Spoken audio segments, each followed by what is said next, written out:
Insane, tragic, hilarious. The first season of Doom Patrol in DC Universe was a lot, and we love this crazy show and Crazy Jane, so who better to talk to us about it than Diane Guerrero and the executive producer, Jeremy Carver. Thanks for joining us, you guys. Our pleasure. Yes. Okay, the finale, it's absolutely wild. So what's next for the mini Doom Patrol? What's gonna happen? We're going to have to see. They gotta get big again first, right? They have to find a way to get big, yes. Yeah. Yes, Okay. yeah, Anything we can say about Mr. Nobody and Beard Hunter? Nothing yet. Oh, they're my Sorry. favorites. We love Okay. them too. Right. Yeah. Diane, Crazy Jane was easily one of my favorite characters. I mean, it's hard to pick though, they're all awesome. Yeah. But talk to me, what do you really love about Crazy Jane? Well, I love that she just has so much to give and so much to explore about herself. I love that she's just a complex character and she has just a lot going on. And that's for an actor, that's a lot of fun. Which persona was your favorite to play? I was just saying earlier that I liked Karen because she's just wild and just delusional. And that's so much fun. Don't you ever just go out and just, without a care in the world, and just pretend that everything is just going your way? That would be fun. Yeah. I don't think I've ever done that, but yeah. Yeah, at any means necessary, though, so then it gets kind of creepy and you know, not great for the people around you. Yeah. Yeah, Jeremy, is there one Doom Patrol member that you're a little bit more partial to, a favorite? You better say, here. Yeah.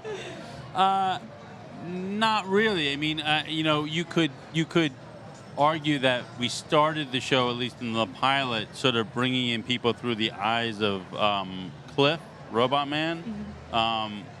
But I say that only because even myself, I grew to love, as we expanded the show and what it was, it became that they were all equally important. Yeah. I think what I love about this show Nice is diplomatic that, answer. Yeah. So you love them all, yeah. We're live, everybody.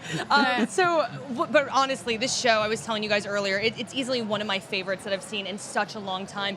You guys were just so unapologetically yourselves. And I remember I read in an article that you were like, trust your audience. Because I mean, we Right. literally see a giant cockroach and a rat making out at one point. You know what I mean? Like, Yeah, you know, we trust our audience and we try and be unapologetic over everything in the show, from the emotions to the in-your-face stuff to the absurd stuff. We just really want to, I think I've said it before, sort of punch people, but punch them in the heart almost. You know what I mean? It's like, so it was very important to myself and the writers, and then by extension the cast, to just be amongst all the craziness, to be as honest as possible, if that makes sense. Yeah.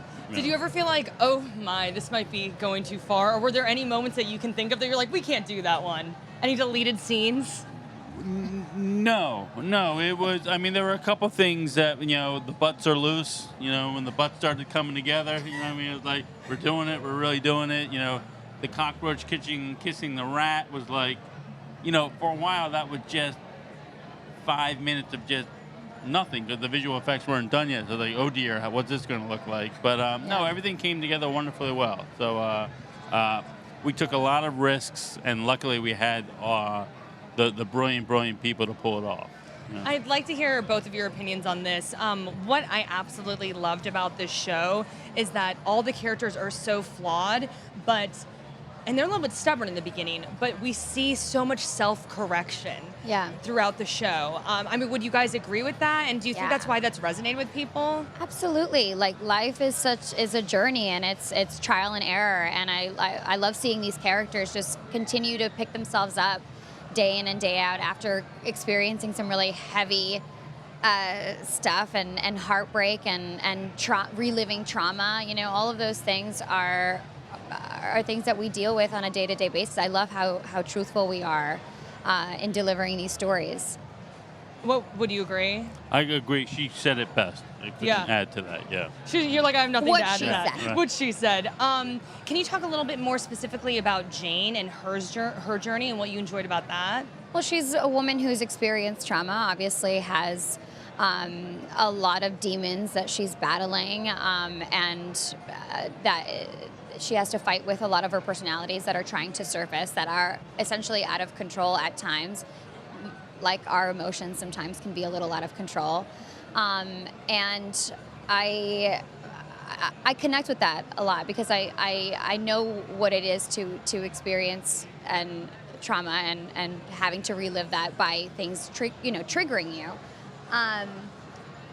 And so I connect with her so much, and I look forward to like exploring more emotions and having others connect with those emotions as well. The scene underground where we get to see a lot of her personalities, that's a fan favorite for sure. Do we not see any personalities yet, and will we see them next season? Oh, there's so many more to go. She has 64. Any favorites that you can think of that you're aware of yet, or no? No. I mean, there's some that from the comic that I'm excited about, but I mean, and then maybe some that we can make up. Yeah. I don't know. Yes. Yeah, I don't know yet. We'll have to see. I would love to see what he comes up with. Me too. Oh my goodness. Me well, too. thank you guys so much. And if you haven't already, go watch the whole first season of Doom Patrol on DC Universe. It is amazing. Coming up, we're chatting with some familiar faces from Game of Thrones. Don't go anywhere.